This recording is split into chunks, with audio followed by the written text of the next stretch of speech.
Welcome everybody to Pros and Joes. I don't know where my other Joe is, and that might be why I'm a little off kilter, but we're going to keep rocking this thing because we got a Yankee and the Met in the house. So we're doing Pros and Joes talking friends or foes. And so what we're doing is we're having some of our in off the bench podcast guests who are formerly teammates and now on different teams and getting a little bit of a different perspective. So tonight we got Eric Reyzelman and Paul Gervase. How we doing tonight, fellas? Great. It's good to be here. Awesome, man. Just good to see Paul and you again. Yes, Man, sir. Paul's got the hair flow. Ain't nobody trying to see me, man. I'm old, got a chubby face, got a white beard. Paul's the man. He got the flow. But man, let's talk about this real quick. So, Eric, for those who maybe didn't hear your in off the bench episode, and some time has passed since then, talk to me, man. When you were at San Francisco, when you signed with San Francisco, you started at the University of San Francisco. Could you ever have seen yourself being drafted in the fifth round by the New York Yankees? Man, I mean, I didn't understand what was going on at that point. I didn't know that baseball would take me that far. Obviously, I wanted it to. I was that, like I said before, I was that stubborn kid at, 7, 8 years old that said I'm going to play Major League Baseball, and I think that I was the only one convinced. So back then, I really didn't know. But I get to San Francisco, and it's college baseball, and it's way farther than I'd get. And I mean, didn't know I'd be playing professional baseball, much less didn't know I'd see myself in an LSU uniform.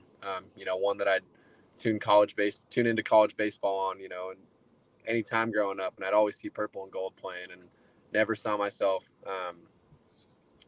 being able to wear that uniform and beat Alex Box. So it's been a crazy few years, and just kind of trying to keep the train running.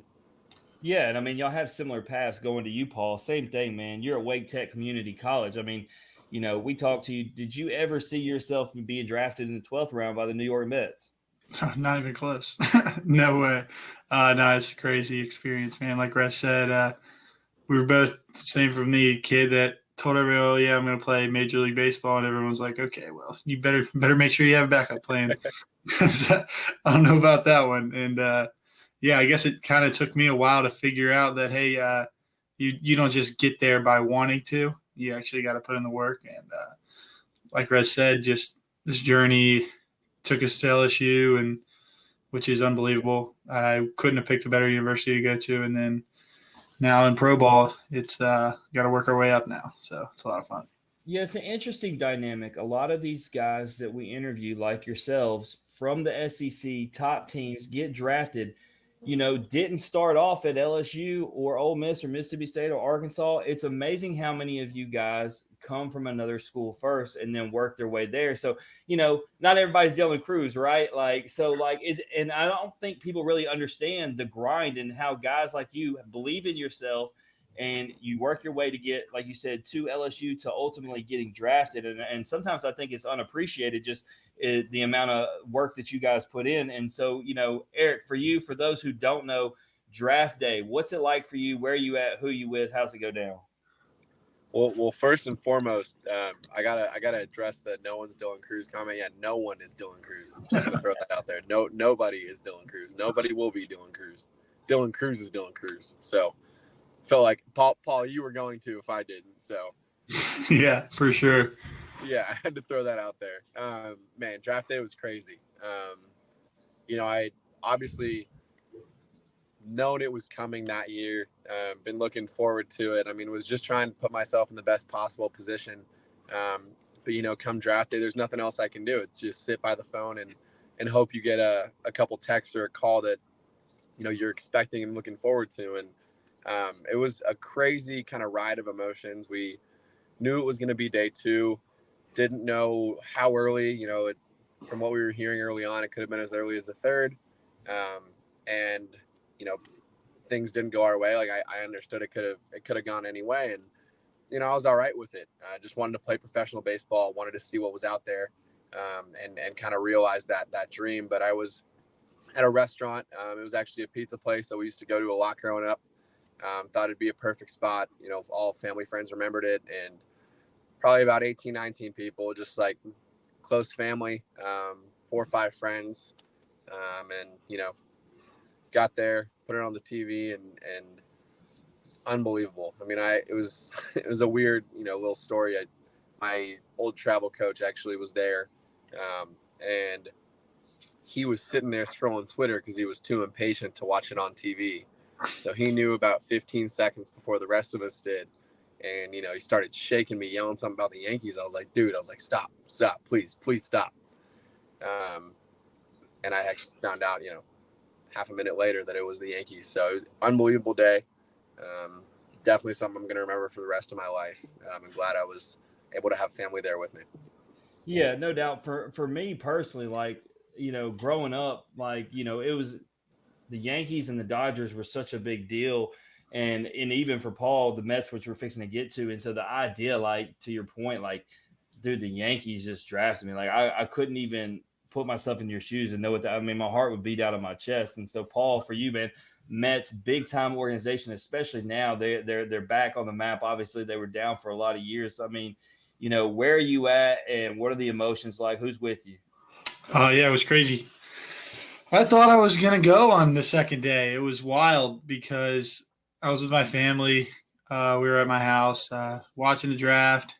As it went on, I thought it was going to be sooner, and it kept getting later. And then they start signing the senior sign. So, like, the guys that are going to take a lot less money to sign because they don't have any leverage or eligibility left. So it got towards the end of that, and towards the end of day two, like, I started to realize, like, if I actually want what I actually feel like I'm worth and what I'm valued at, then it's not going to be today.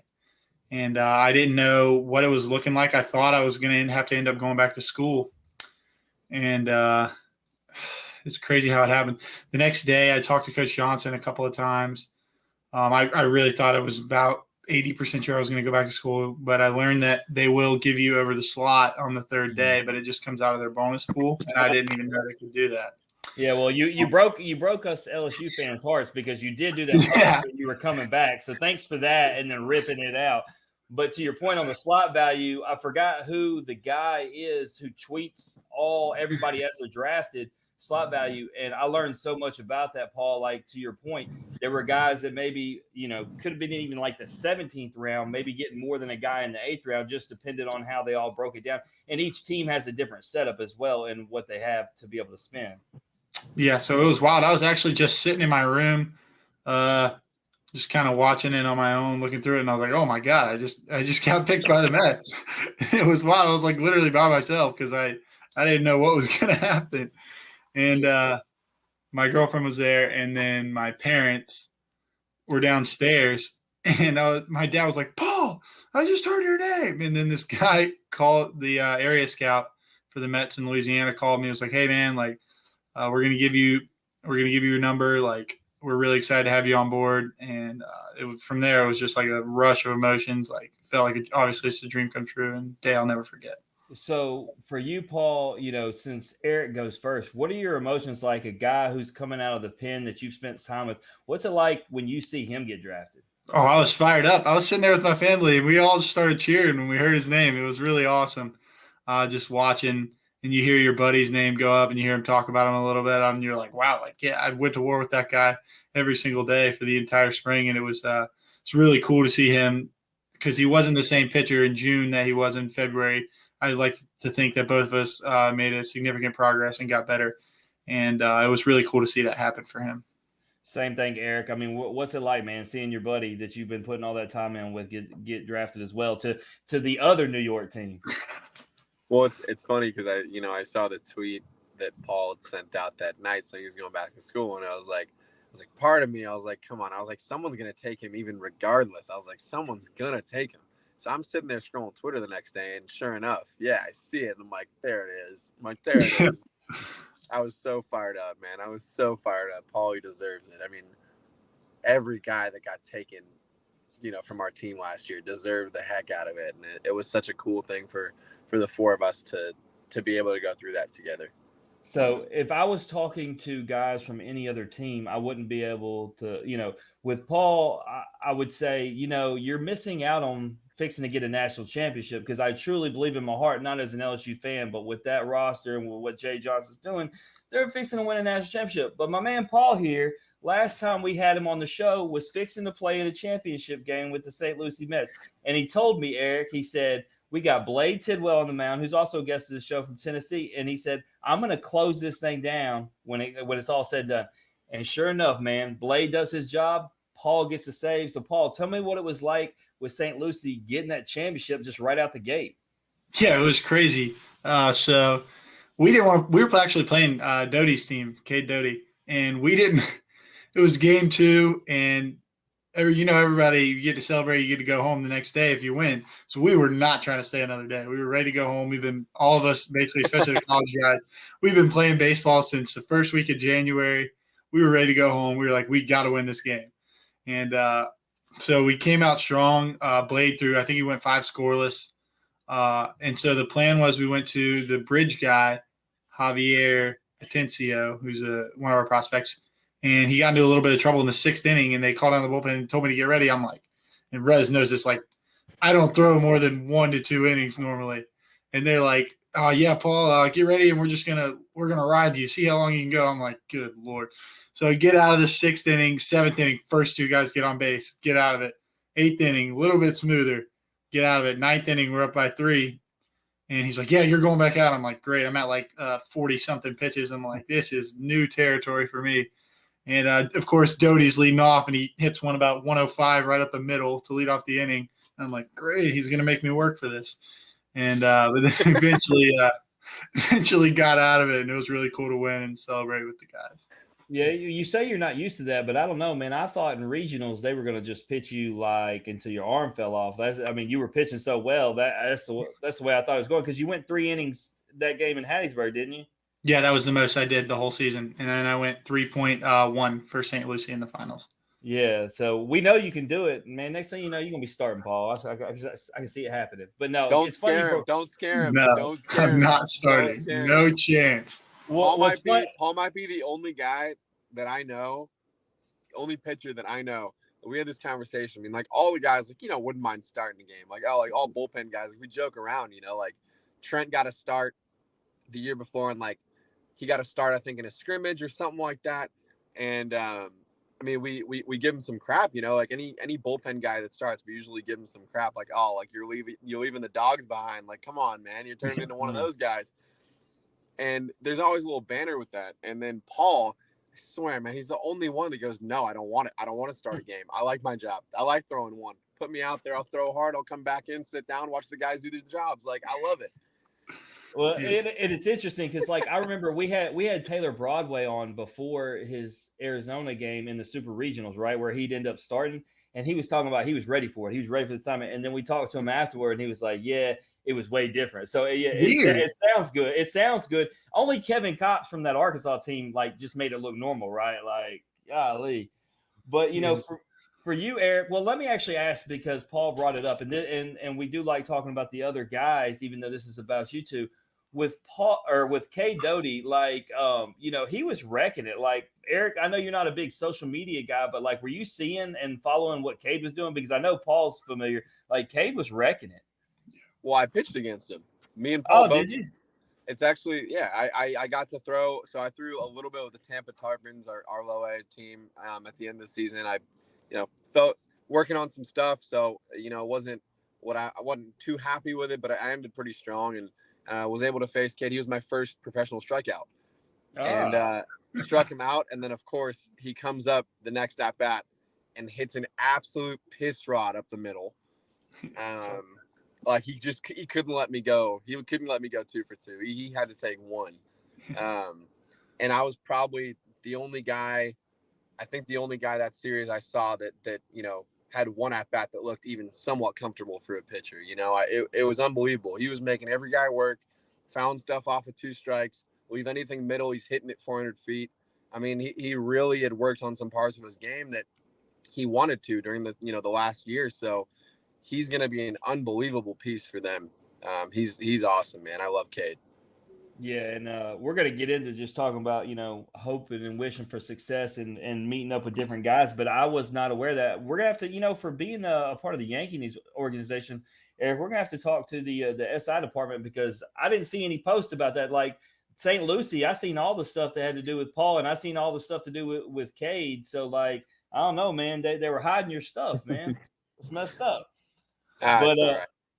But so obviously, I know when we had talked to you, you were down in Florida. Is that where you spent the majority of your time though? It was down there? Yeah, I live here now, so Okay. live in Tampa.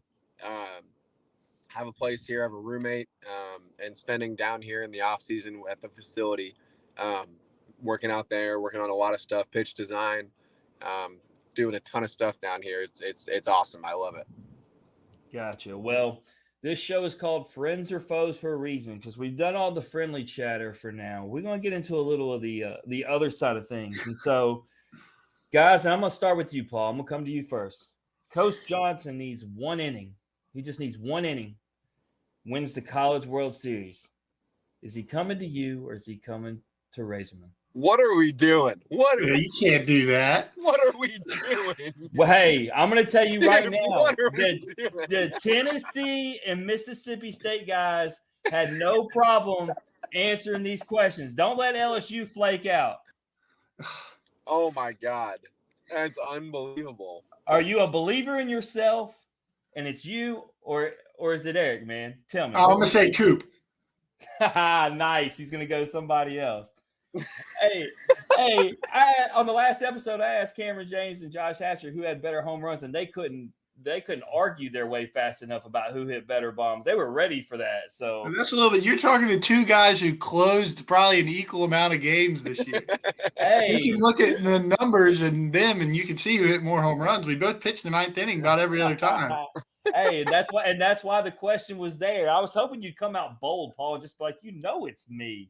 We're not those two. I mean, we're extremely competitive when you put us on a mound, but when you take us off, we never have that type of chatter between us. It's always talking about the other. All right. And if he said Coop, I'm going with Trent Vittmeyer. So all right. Well, if we're gonna go like that, the good news is the next faux question is not about either of you. So don't be shy because these other guys, like I said, they were answering. It's all in fun. As a matter of fact, most of the guys that we ask about are guests of the show, and they'll be all good with it. So, who wins the starting catching job this year, guys? Milazzo or Travinski? Eric, I'm coming to you first since you want to duck questions. This is come on, baby, let's go. Man, I think those two guys split time. I do. I think it's tough. It's tough because I've heard Milazzo's done a lot better with the bat. He's done a lot better. He's worked on a ton. He's hitting the ball hard, but you can't take his glove. I mean, regardless, he's one of the best, if not the best defensive catcher I've ever thrown to. So you have him, and then you have Travinski, who, every other at bat will hit the ball 450 feet. So, it's kind of hard to choose between those two. I think that it's kind of a similar thing with T-Mac and Milazzo when he was healthy this year. I think they're going to switch off a lot and not burn each other out. So the problem becomes is whoever loses the battle, they're going to be in a battle with 10 other guys for the DH spot because LSU's so loaded. So like winning that catching position is vital. But like you said, Eric, the benefit of that for Jay is he can split the time. I assume, Paul, you're such a nice guy. You're going to duck this answer as well. No, I'm not. I got you. No, I went to the inter squad a few weeks ago, and actually it was like a month and a half ago. And Travinski was 1 for 2, and he hit a bomb. And Milazzo was 3 for 3 with 3 singles. So Milazzo caught more innings though in the inter squad, so I'm going with Milazzo. There we go. Thank you. All right. So here's my question. This is a fun one. All right. Who hits more home runs? I'm giving you either Dylan Cruz or the field. So I'm giving you the rest of the team. You got Tommy White, Trey Morgan, Dugas, all these guys, Skeens. So y'all just said nobody's Dylan Cruz. So Paul, I'll start with you on this one. I'm giving you Dylan Cruz or the field. Who hits the most bombs? Dylan. What about you, Eric? I think if you're legitimately looking at it from an analytical perspective, I'm going to say the field, because you got Tommy White now there. Trey's hitting a lot of bombs now. I mean, you still have JT. You have so many pieces in that Dugas, lineup. Skeens, there's so. Are you talking about combined or Skeens. individual? No, individual. But that's what he's saying. Eric's saying there's so many guys who could possibly do it. But that's what made the fun in this, because Dylan Cruz has got this legendary status. But as Eric's talking about, there's 12 guys on that team that possibly could outdo him. Yeah, there's some dudes. And hey, I mean, Dugas just got his eye fixed, so man, there's no telling what's fixing to come from a man now that he can see it all clearly. Well, so. I mean, I'd also say to make sure to watch Belly too. I mean, there's a ton of bats there. Joe Bear. And I love Joe Bear. He's another guy who's going to have to be battling for position. I tell you what, I bet you guys are glad that y'all didn't have to do fall inter squads this year with that lineup, right? Like, it wouldn't have been as fun as maybe previous years. Not as much domination possibility, but a lot of chances of getting taken deep. Oh, I think it would have been fun to throw. I think it would have been fun. I would have loved to throw to White. I would have loved to throw to Skeens. I would have loved to throw to all those new guys, the freshmen. I mean, it's a ton of fun. Like, I mean, my most fun at bats were against the dudes last year that had the best falls. I mean, that's the most fun when you have to sit up there and you have to find a way to fool them. You have to find a way to beat them.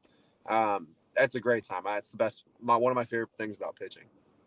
Yeah. So this next one, this is easier, Eric. This is more your style. You don't have to hurt anyone's feelings. This is being open and honest about just so. Of the guys that you played with, so you got guys who've already been drafted, and then you got guys who will be drafted. If you were to put your money on who would be the first guy to get called all the way up to the show from LSU, and this can include yourself if you're a believer that it's you, who do you think it is? Oh, man, first one. From our draft class? It can either be your draft class or guys that are coming next year. So basically guys you played with. So but who's going to be the first one to get called? Who's going to be the first one to get called up? So, for instance, the Mississippi State guys, they both said they felt like it was Landon Sims. I'm definitely going to bet on myself, but I'm not going to, make it a rush to get to the big leagues. I think that it's a process and I got a lot to get better on. So I'm definitely going to go with Jacob Berry. I think when you talk about polished hitters that can make an impact for a big league team, he's at the top of the list. I think him and Cade are going to battle it out with each other to get up. But man, I don't know how much, pitchers ranging from AA, AAA to the big leagues can really get him out on a consistent basis. He finds ways to get on base, swings for power, is extremely smart baseball wise, knows the game. I'm going to go with Barry. Yeah, and I got to talk to him when I went to the fall games. They weren't the ones that Paul were at because I didn't see him. But, just talking to him. And, man, he's such a humble guy, which, most of you guys are. I mean, Dylan Cruz, you would never know he's a superstar when you talk to him, right? Like, I mean, he comes on our show and just talks about what he needs to improve on. Like, he refuses to take a compliment.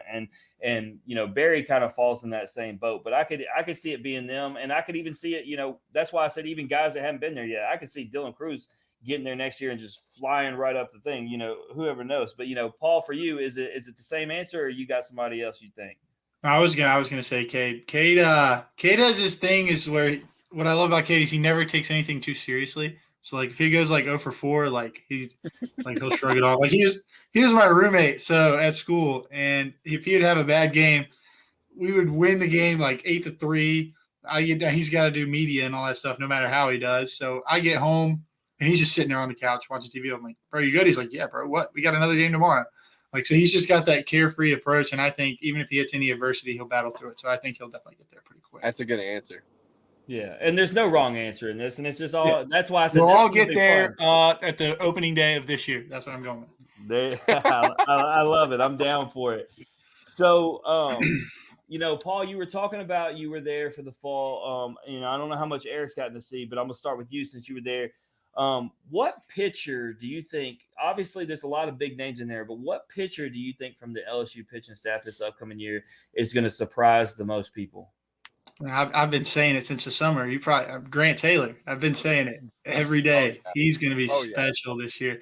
He went up and played in the Cape, and he just dealt every time he went. I think he had 30 innings. He had like 48 strikeouts, like allowed 2 runs, and he's just continuously gotten better. I've talked to even a couple of our scouts with the Mets, like what they think of him. They don't even think they're going to get a chance to draft him because he's going to go so early in the draft, and I'm expecting a huge year for him for sure.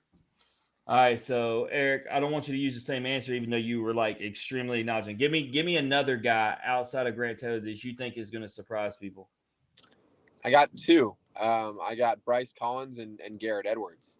I think that Bryce Collins, both games I watched him pitch, he was dealing. There you go. And people look right over for no reason. I mean, when you like look at it analytically, the way that teams look at it now, he has an insane amount of induced vertical break on his fastball, which basically means that the hitters are seeing it start at the ground and just ride up on him, right? It's really, really tough to barrel him. And, you know, he has this freaking mountain curveball that just like climbs up, drops off out of nowhere. He throws both for strikes right now, working on a changeup. He's 94 to 96. I mean, it's unbelievable. Like how far he's come through the injuries and stuff that he's had to work through.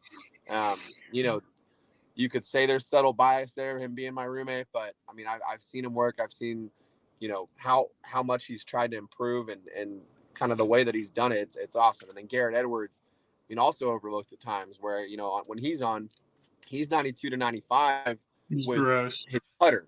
You know, he's got 4 pitches for strikes. He can throw the curve. He can throw the slider. He's got a little split change that he throws. He throws a sinker. It's ridiculous. And he throws it all for strikes too. And, you know, I know he's battled through some injuries, but if both of those guys are healthy, which they should continue to be huge pieces that I think a lot of people are overlooking. So, you know, we talk about overlooking altogether. Paul, how advantageous do you think it is that so many people are focused on the LSU batting lineup that they're not focusing on how good the pitching really is going to be?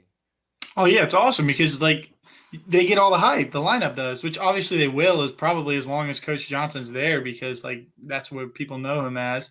But the staff is deep this year. They got like 7, 8, 9 guys in the bullpen that would probably be weekend guys or closers on most SEC teams. So I think we're going to have a lot of guys have really huge years, and I think you can really see a special type of season from those guys. Yeah, because I mean that's what I keep hearing. You know, if you read the baseball media, that's all they do. They'll just talk about the LSU batting lineup, and it's like, to your point. And I've been down there for I went to 6 inter squads, and then I went to the double scrimmage against McNeese, and I've watched these guys, and it's like, yeah, y'all are sleeping on this pitching staff, to your point. And so yeah, I'm excited for it. I know y'all are excited for it. Like, and that's something, you know, Eric, man. I mean, like, as long as you're not playing, you don't have your own game or you don't have practice, I mean, is it one of those things you're going to try to find yourself in front of a TV watching every game? Or if, you know, if it just so happens that there's an opening to where you can go down to the box and catch it, you going to be there? Absolutely. Oh my God. Absolutely. I mean, I tell people, like, more than anything when they ask about my experience at LSU, it's just I wish I had 3 full years there. You know, I wish I had 3 years. Yeah, I wish I had 3 years for a chance at a natty, and we had 1. And a lot of guys are going to get this next year as another opportunity. And you know, I want to see those guys get it because they work so hard and they have so much ability that they keep finding every day.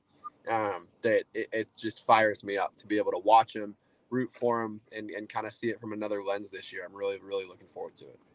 Yeah, and I'll tell you this something funny, you know, talking about coming into this year, you know, Eric, because we talked about it. You gave the tip of the cap to Ole Miss on your episode, and what they did, especially when they came down to Baton Rouge. The funny part is, you know, doing what I do, I'm a part of every fan group, and it's amazing how many Ole Miss fans are saying they can't wait for tickets to go on sale, and they're ready for when LSU comes to town. And I'm like, yeah, I hope you're ready, because there's a chip on the shoulder from last year. And when you look at this team that we got coming in, I don't know that you are ready. Now, anything can happen, in the SEC's a gauntlet, but I don't know that I would just be excited, super excited that LSU's coming to town.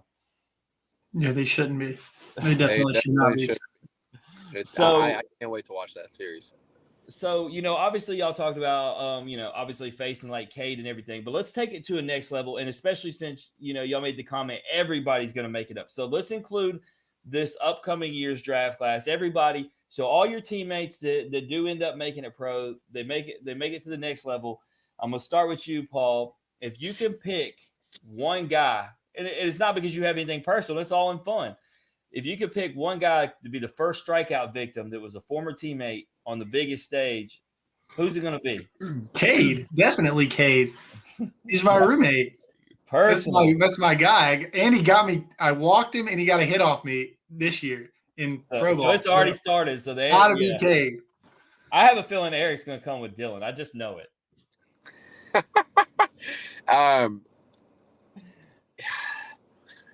I'm gonna go Dylan. And I'm going to throw him 3 changeups righty. Jeez.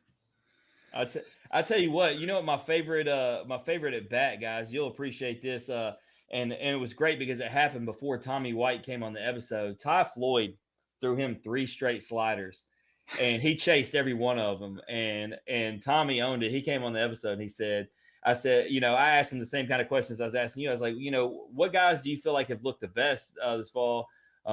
Pitching wise, and he was like, Ty Floyd. He's like, 3 pitches made me look stupid, and I was like, yeah, I happened to be there for that. So, no, Ty, like we haven't talked about him because we've more so talked about guys that are overlooked. Right now, Ty's not overlooked, and there's a reason for it. He's disgusting, really good. Disgusting. He's and he's also the humblest, hardest working guy.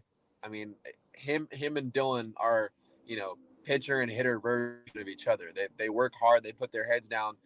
They know they're good and they always want to get better. So he's just a guy I'm always going to root for too. So yeah. I've always said, you can ask Rez, I've always said Ty's my favorite player. Ty's Paul's favorite player. Yeah. So the other pitcher who's not overlooked, and that y'all didn't get to play with, but you did get to play against, was obviously Paul Skeens. I'm gonna tell you guys, obviously y'all know about it, y'all have heard it, you've probably seen it.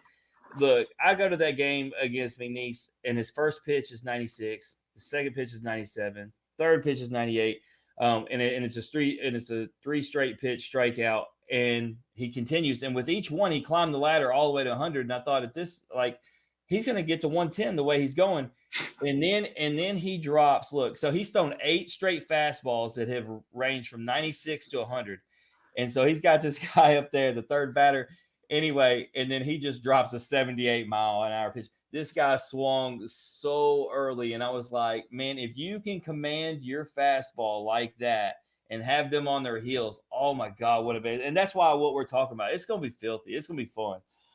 So I'm ready for it. So let's turn it back around real quick, and then I know you guys got to get out of here. I was going to let Mike, my main host, who knows everything MLB, get into this part with you because he would know more about this. So I'm going to kind of keep it short. But, Eric, with the Yankees, man, obviously the organization, we talk about the name that they have, but obviously look at the team that they have right now. Are there guys that, you look up to that are on that team? Not that you personally know yet, but when you look at that Yankees organization and you're seeing that, are there guys that that you're excited about the possibility, like you said, if you get to move up, of playing because the Yankees got such a legit roster? Absolutely. I mean, they have an amazing roster. They have really good management. I mean, all the coaches are fantastic. I haven't met one staff member that has said anything wrong. I mean, it's just first class all the way. And I've definitely been able to meet some guys that I never thought I'd be able to meet and work out alongside and throw with. And, one that's really cool that I love watching highlights of this year, right? Like Michael King, unbelievable stuff. Sinker, slider. I mean, ridiculous movement, throws mid to high 90s, just a guy that I've always thought had ridiculous stuff. And every day I'm in there working out with him.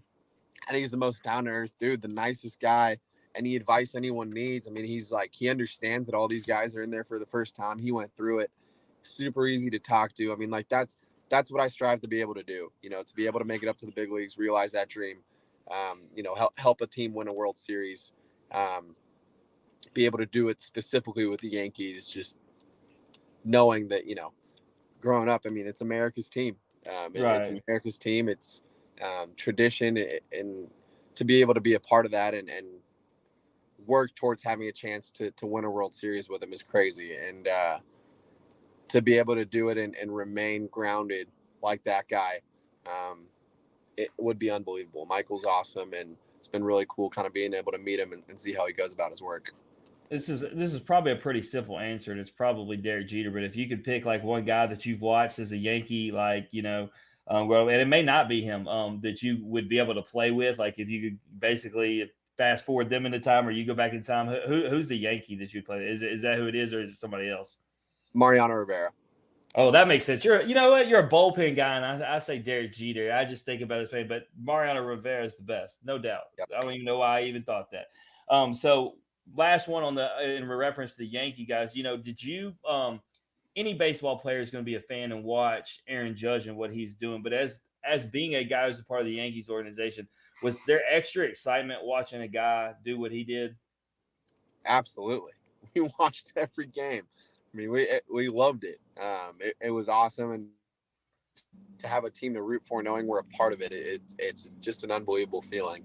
And obviously, hoping he re-signs. We're sitting here waiting on it any minute, but if he doesn't, kudos to him, man. He's worked for it. From everything I've heard in the organization, he's the nicest guy. Does not, acts like he's just another one of the dudes. Works the same way and is able to hit, an unbelievable amount of home runs. So it's cool. Hoping he re-signs, but yeah, absolutely. So Paul, let me ask you, as an opposing member of a different team, if you're facing Aaron Judge and he's trying to set the record, like, are you just going about business as normal, or is it all up in your mind and you're trying to do anything you can to make sure you're not that guy that's going in the history books with him? You want to say it's business as usual, but he goes up to the plate, what's going on. Like, but would you be scared? Would you be scared? Be honest with me. Why are you gonna be scared? But I'm not gonna oh man, I gotta walk him because I don't want to be out there. I'm gonna still go after him. I'm probably not gonna throw him a fastball down the middle if I can help it. Eric will. Eric's coming right at him. Heater. Yeah. No, it's definitely not business as usual. But I wouldn't shy away. I'd still just go after him with my best stuff. So with you, same thing. Obviously, big time. You're in New York, and the Mets have been on the rise. So something that people have waited for a long time, and so you're joining an organization. Same thing. High expectations. Honestly, I thought with the pitching staff that they had this year, they would be there in the end. Obviously, a little disappointing. Phillies went on a heater and kind of ruined things for a lot of teams. But have you, same thing as Eric, have you met some guys, or there's some guys that you've built some relationships, or some guys that you really can't wait to hopefully move up and be teammates with? Oh yeah, for me it's Justin Verlander. He just signed with the Mets actually, but he's been my favorite player since I was 6 years old. So it was really cool to see him sign with the Mets a couple of days ago, and I'm obviously really excited. Hopefully, I get to meet him in spring training and hopefully learn a couple of things. Paul, are you going to fanboy? Are you going to fanboy him? Are you going to? No, get over? Yeah, you cool, are. Yes, you are. I'm going to be just I fanboyed. I fanboyed when I met him the other week, so it's all right, Paul. There you go. See, there you go. I'll just tell him I know Rez, and then it'll be good. I'll tell him I know Rez. Oh my God, dude! I was working out at Cressy's place.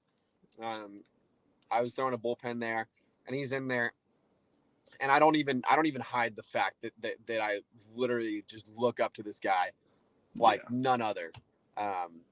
Try to watch every game he pitches. I've been highlights are my last thing on my YouTube channel. Come on, Verlander, not He's many awesome. can do it like him. Not many have done it like him. And he's really fun to watch. So walking in there, I was like, there's no way Justin Verlander's sitting there doing a workout over there to my left. And Eric Cressy was saw that, thought it was funny, and went over and introduced me before I left. That's awesome. Absolutely fanboy. And there's nothing wrong with it too. It's there isn't anything wrong with it. And look, and the reason why I told Paul, look, so I get to meet athletes all the time, but as obviously LSU fan, you probably figure I'm also a Saints fan. I'm everything Louisiana, and I happen to be at walk-ons in New Orleans, and I hear the waitress say that Drew Brees and Deuce McAllister, back because this was back some time, were fixing to be heading down. And you can ask my wife, she makes fun of me to people. She said, I got giddy like a schoolgirl. I jumped up. I made sure I was down at the bottom of the steps when they came down. And like, I absolutely fanboyed the mess out of them as a grown man. And I have no shame in it at all. Like, it is what it is. I didn't ask for no autographs or anything because I didn't have anything with me, but I just had to shake hands and just be like, man, y'all are like my favorite players. I'm a diehard Saints fan. It's an honor to meet you. So I had to do it. So, with Verlander being your guy growing up, same way as Breeze was my guy, like I had to, like it had to happen. Yeah. So, I'm going to let you guys get out of here. Eric, I know you got some things to get to. And like I said, there was going to be a lot more Yankees Mets questions. My host is still MIA. I hope he's alive because he's never missed an episode of anything before. So everybody say their prayers when this thing's over. Mike Hughes, wherever you're at, I hope you're not, somewhere in a ditch. But, we appreciate you guys coming on. Obviously, you can follow both these guys on their social media accounts. Obviously with Paul, I know specifically you can follow. Will you be right back? That's a question for you before I let you go. Will you be right back with St. Lucie Mets, or do you have no clue? No clue. No clue. And Eric, either there or Brooklyn. And Eric, it's probably the same with you. Y'all have you just show up and then you'll figure it out from there. Yep. All right, so for now, just follow these guys on their regular basic social media accounts, and then from there, figure out which team they're going to first and follow them. And hopefully, Eric's teams will get up to par with Paul's teams, because I was able to see everything Paul was doing. So I don't know everything Eric was doing flying on the radar. But I appreciate you guys and having your time. And we'll see everybody back tomorrow, hopefully with my host. We're going to have Dylan DeLucia, Tim Elko, and Brandon Johnson. But this has been Pros and Joes, talking friends and foes with Paul Gervase and Eric Reyzelman. You guys have a fantastic evening. Thanks, Jim. Appreciate it, man. Appreciate having us.